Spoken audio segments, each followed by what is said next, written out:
안녕하세요. 정보쌤이에요. 지난 시간에 정보사회의 발달과 진로에 대해 배웠던 것 기억하시나요?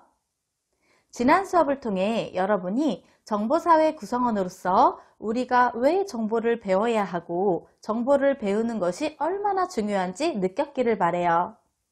이번 시간에는 소프트웨어의 역할과 가치에 대해 배워볼 건데요. 정보기술을 우리가 잘 이용하기 위해서는 소프트웨어가 필수랍니다. 소프트웨어가 뭐냐고요?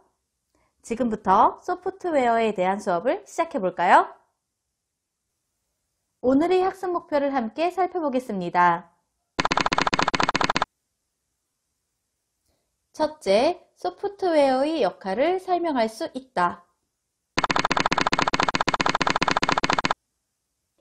둘째, 정보사회에서의 소프트웨어 영향력을 설명할 수 있다. 셋째, 소프트웨어의 가치와 중요성을 설명할 수 있다. 오늘의 학습 목표, 참 쉬워 보이죠? 컴퓨팅 시스템은 하드웨어와 소프트웨어로 구성되어 있습니다. 갑자기 생소한 단어가 나와서 많이 놀랬나요? 하드웨어에 대해 먼저 알아보겠습니다. 하드웨어는 컴퓨팅 시스템을 구성하고 데이터를 처리하는 물리적인 기기로 입력장치, 출력장치, 중앙처리장치, 주기억장치, 보조기억장치로 구성되어 있습니다. 대표적인 하드웨어인 컴퓨터를 예시로 살펴보겠습니다. 컴퓨터를 구성하는 기기에는 어떤 것이 있나요? 키보드, 마우스, 모니터, 본체, 하드디스크, 램, 롬과 같은 것이 있지요. 키보드와 마우스는 컴퓨터에 입력을 할 수 있는 기기이기 때문에 입력장치에 속합니다. 그럼 출력장치에는 어떤 것이 있을까요? 맞아요.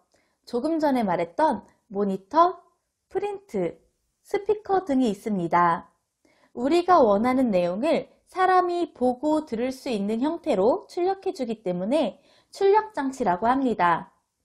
중앙처리장치는 흔히 CPU라고 불리는데요. CPU는 컴퓨터의 머리 역할을 하는 부품으로 컴퓨터 속도에 가장 많은 영향을 줍니다. 컴퓨터를 살 때 듀얼코어, 쿼드코어 등을 확인하죠. 지금 이 수업을 듣고 있는 컴퓨터를 확인해 보면 코어 i3, 코어 i5, 코어 i7 이라는 글씨가 써 있을 텐데요. 이것이 바로 CPU입니다.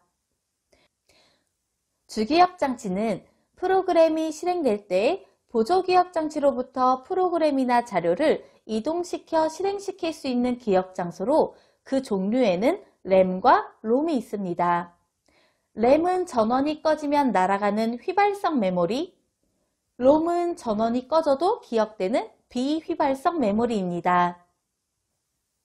보조기억 장치의 대표적인 예로는 하드디스크, 즉 HDD를 들 수 있습니다. 컴퓨터 성능이 좋은 것을 찾아본 분들은 HDD, SSD라는 단어가 낯익을 텐데요. SSD 속도가 더 빠르기 때문에 요즘에는 HDD와 혼용해서 사용되고 있습니다. 다음으로 소프트웨어에 대해 알아보겠습니다. 소프트웨어는 컴퓨터를 통제하거나 컴퓨터에 명령을 내려서 작업을 수행하게 하는 프로그램으로 시스템 소프트웨어와 응용 소프트웨어로 나뉩니다.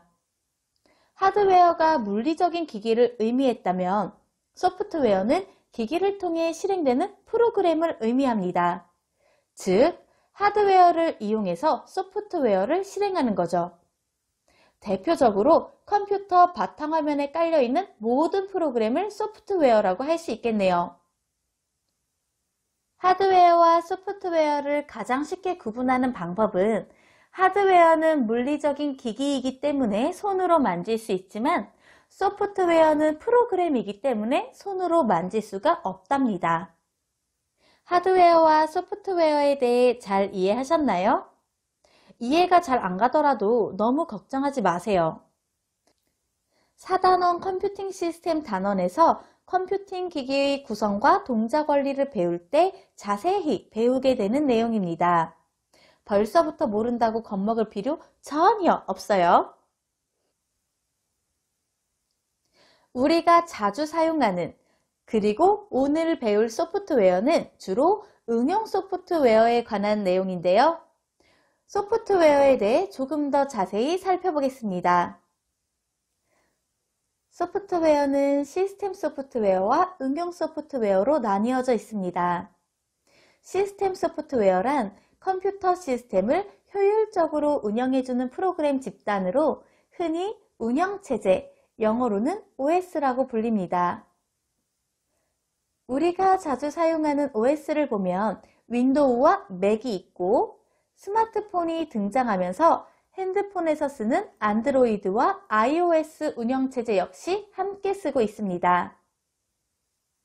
응용 소프트웨어는 운영체제에서 실행되는 모든 소프트웨어로 대표적으로 크롬, 인터넷, 엔트리, 스크래치가 있습니다. 엔트리와 스크래치 같은 경우 3단원 문제 해결과 프로그래밍 단원에서 우리가 배우게 될 소프트웨어로 엔트리와 스크래치를 이용해서 코딩도 할 수 있고 더 나아가 코딩의 결과로 새로운 소프트웨어를 만들 수도 있습니다.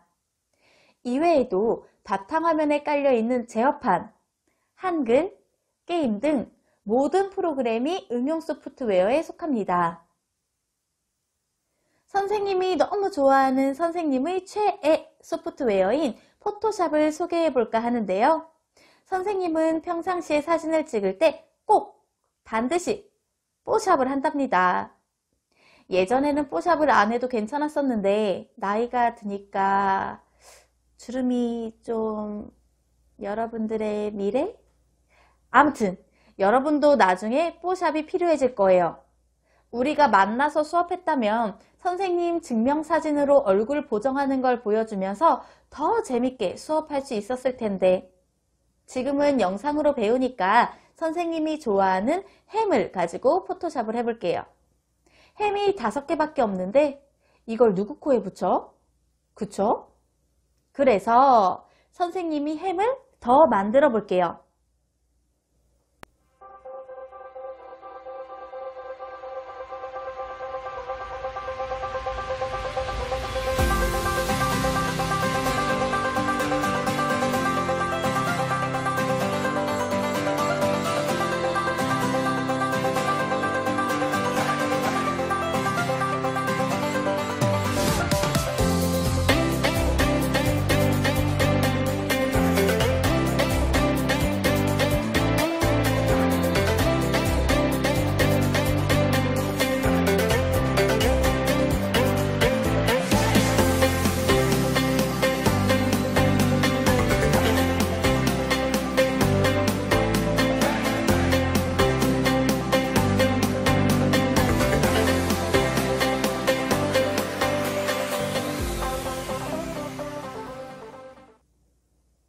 어때요? 신기하죠?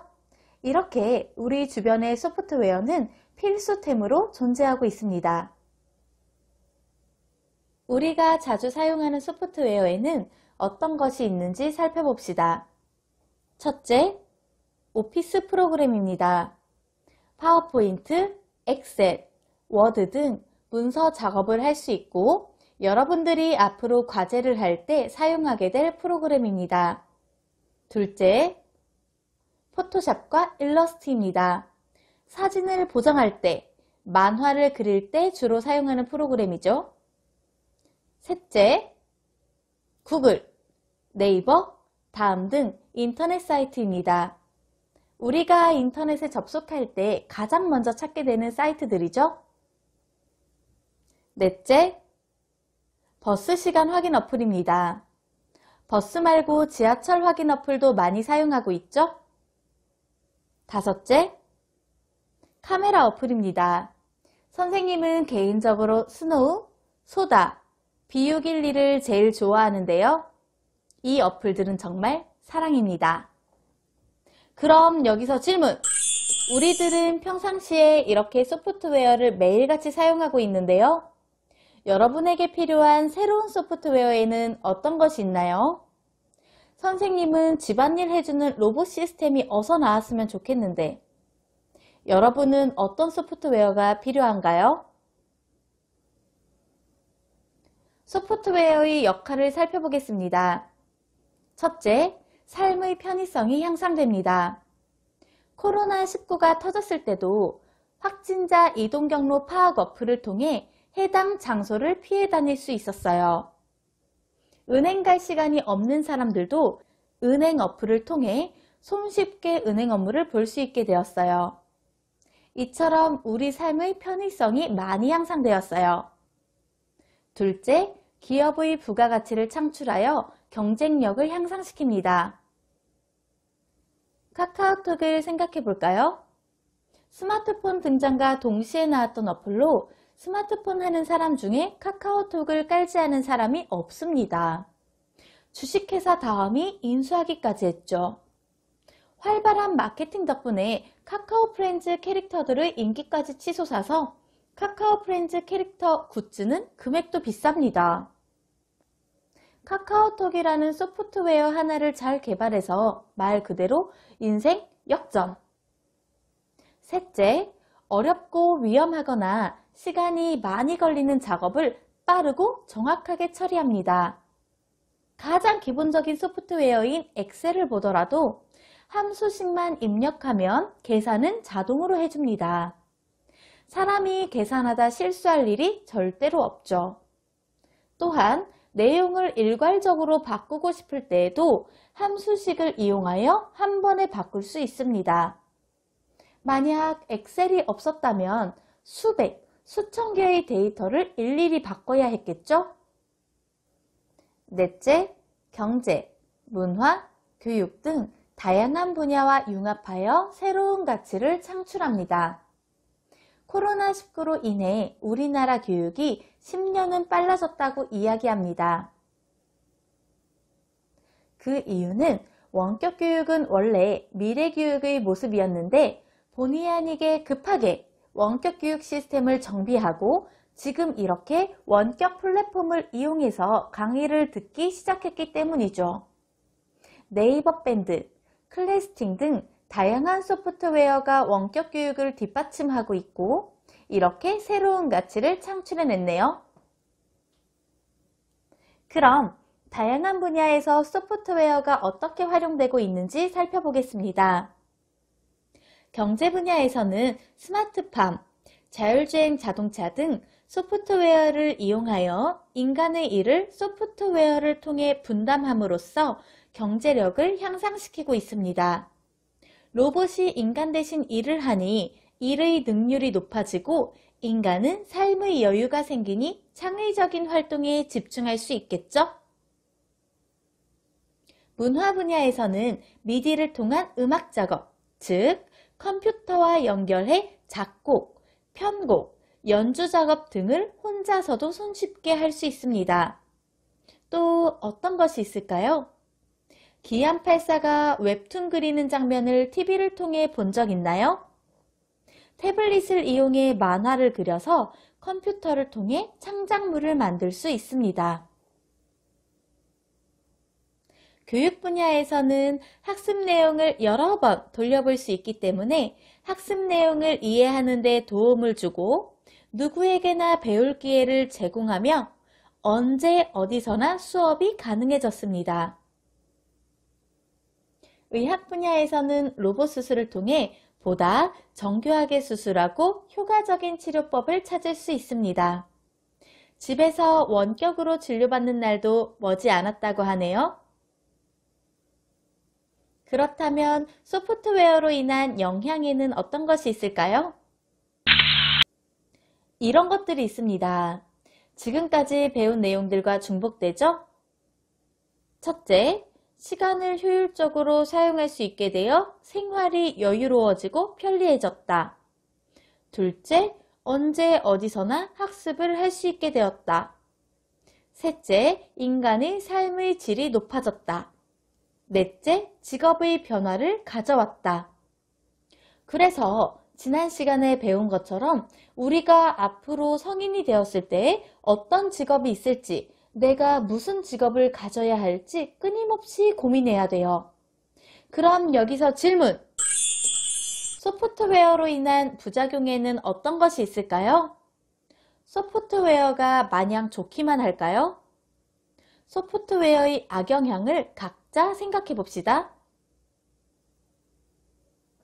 소프트웨어의 가치와 중요성에 대해 알아보겠습니다. 첫째,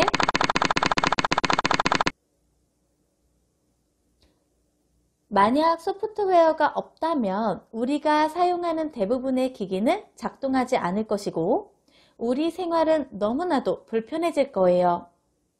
알람이라는 소프트웨어로 시작해서 핸드폰 어플이라는 소프트웨어로 하루를 마치는 우리에게 소프트웨어의 가치와 중요성은 점점 커지고 있답니다. 둘째,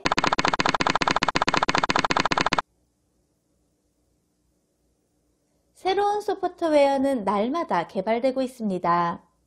지하철 어플이 지속적으로 업데이트 되는 것처럼, 새로운 자동차 시스템인 자율주행 자동차가 나온 것처럼 소프트웨어를 통한 삶의 질이 지속적으로 향상되고 있기 때문에 우리는 소프트웨어를 적극적으로 이용하고 개발할 수 있어야 합니다. 셋째, 소프트웨어 기업의 자산 가치는 점점 증가하고 있습니다. 세계 소프트웨어 시장의 크기는 자동차, 휴대전화, 반도체 시장의 크기를 합한 것과 같다고 하는데요. 따라서 전 세계의 기업과 국가는 소프트웨어 전문 인력 양성 그리고 소프트웨어 산업 육성에 힘쓰고 있습니다. 넷째, 웨어러블 팔찌 등을 이용한 건강인식 시스템이 개발되어 실시간으로 건강 상태를 체크하고 더 나아간 미래에는 인간이 죽지 않을 것이라는 예견도 나오고 있습니다. 오늘 수업 어떠셨나요? 오늘의 학습 목표를 모두 달성했는지 확인하기 위해 학습 목표를 다시 한번 확인해 볼게요. 첫째, 소프트웨어의 역할을 설명할 수 있나요? 둘째, 소프트웨어의 영향력을 설명할 수 있나요? 셋째, 소프트웨어의 가치와 중요성을 설명할 수 있나요? 모두 설명할 수 있으면 오늘 여러분의 수업은 만점! 이해가 가지 않는 부분이 있거나 추가적으로 더 알고 싶은 내용이 있다면 댓글로 남겨주세요. 오늘 하루도 수고하셨습니다. 안녕!